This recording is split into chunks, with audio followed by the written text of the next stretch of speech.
So, have you ever hung up from a phone call with your grandkids and felt your heart ache a little? Not because the call went badly, but because you just wished you could reach through the screen and give them a hug? Yeah, me too. So, hi there, I'm Opa. Welcome back to What's Up, Opa. Today, I want to talk about something a lot of grandparents face: staying connected to grandkids who live far away. It can be a real challenge, but can also be a real blessing if you approach it with the right mindset. So let me tell you a bit about how it works with our family. So we're blessed with six grandkids. Two of them, our two granddaughters, live about 4.5 hours away, just outside of Toronto, Canada. They're the oldest of the bunch. They're now 7 and 10 years old. And even though they're the furthest away, we've managed to stay really close thanks to a mix of visits, messages, and video chats.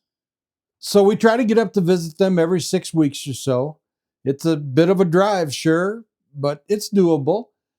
And in between visits, we stay in touch through Facebook Messenger and FaceTime. So the girls have actually learned how to send us messages themselves through Messenger. Sometimes in the morning, before they go to school, we'll suddenly get a string of 15 or 20 goofy emojis they've just discovered. Other times it's a picture they've drawn on their tablet and a caption of, "Grammy, guess what this is?" And then, of course, there's always the FaceTime calls, always unpredictable and usually hilarious. They'll call us up, and they'll just be lying around in their bedroom, as a 7 and 10-year-old girl do. And they'll be showing us a toy or something they've done with their hair. And sometimes, thanks to the magic of filters, they'll suddenly be a cartoon version of themselves or a cat blowing bubbles or something. It's jarring and it's strange, but they love it. They think it's hilarious. And honestly, so do we. It's not a formal check in by any stretch, it's just a natural part of their day. And we get to be a part of it. Now, when we go up to Toronto to visit, we'll get an oversized hotel room or a junior suite so that the girls can spend the night with us and we have room to sit around. They love the pajama party vibe, and it gives my son an evening of peace and quiet. Our trips to visit are very informal, absolutely no planning beyond getting ourselves the hotel reservation. Our days are usually spent with just some shopping, maybe school clothes or whatever, making crafts in the hotel room, going to art supply stores, and of course, planning where to go for dinner. But mostly it's just generally hanging out and enjoying each other's company. Now, we've also got two grandsons who live north of us in Michigan, about an hour from us here in Ohio.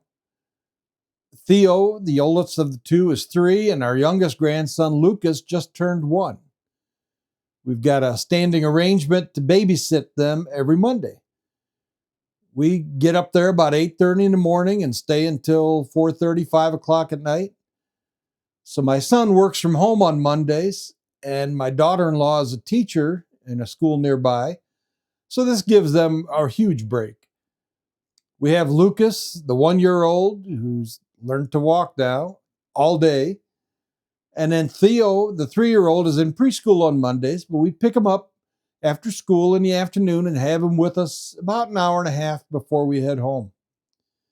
So having grandma pick him up every Monday at school has become a fun part of his weekly routine. He looks forward to it, and so do we. And usually the first thing he'll do before he barely gets out the door is to show grandma what he made that day. It's a big part of his day, and we love it. So yeah, it makes for a long day chasing around a 1-year-old. And yeah, the drive can be tiring, but we would not trade it for anything in the world. And then one more thing with those two, we'll usually have Theo stay overnight at our house every 3 or 4 weeks or so. He absolutely loves it. He's done it enough times. He just comes in and settles in. It's got his routine.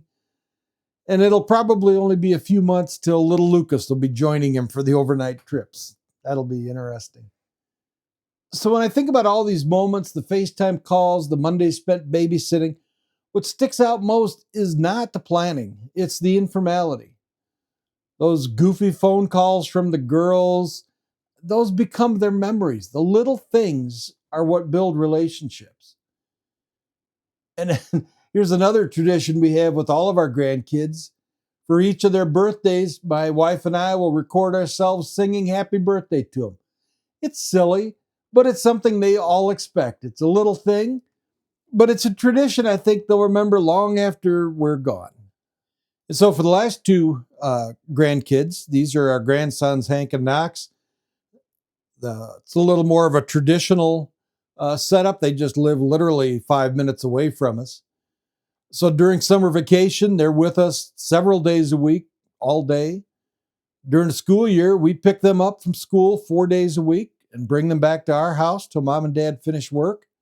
Of course, since they've been at our house at least 3 times a week for their entire lives, they've settled into routines just like a couple of little old men. That gives us a really close bond. But it doesn't make the farther away bonds with the other 4 grandkids any less meaningful, just different. So let me break it down a bit. We've got grandkids at 3 different distances. We've got 2 granddaughters at 4.5 hours away. We've got the 2 youngest grandsons, just a hair over an hour away up in Michigan. And then we've got the 2 middle grandsons just 5 minutes away, literally in the neighborhood right behind us. So each one of these relationships is a different rhythm, a different kind of connection, and that's okay. The key is to find your rhythm, what works for you, and to keep it going.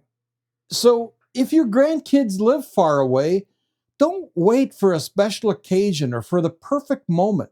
Just text them, send them a silly picture, leave a voice memo. Start a little video tradition, because what matters most is that they know you're thinking about them and that you enjoy who they are right now, not just who you remember them being the last time you visited.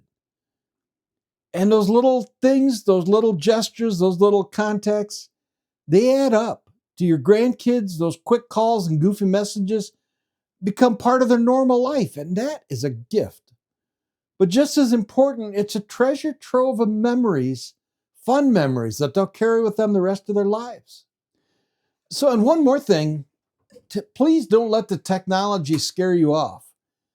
It's really not as bad as you might imagine. If you've got a tablet, a laptop, or even just a cell phone, you already have everything you need.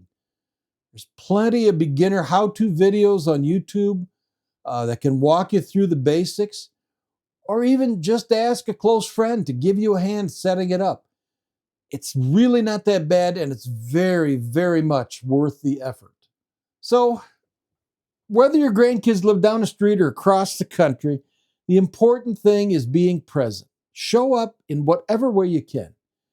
And don't stress about being perfect. Just be you. Trust me, that's more than enough. So, thanks for watching. If you've got a long distance grandparenting story or a trick that's worked for you, leave it in the comments down below. It just might help another grandparent who's struggling with this issue. And if you found this helpful, check out my grandparenting playlist for more stories and tips just like this. And I'm leaving the link in the description and on the screen here in a minute.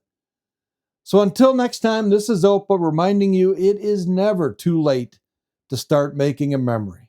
Just give them a call.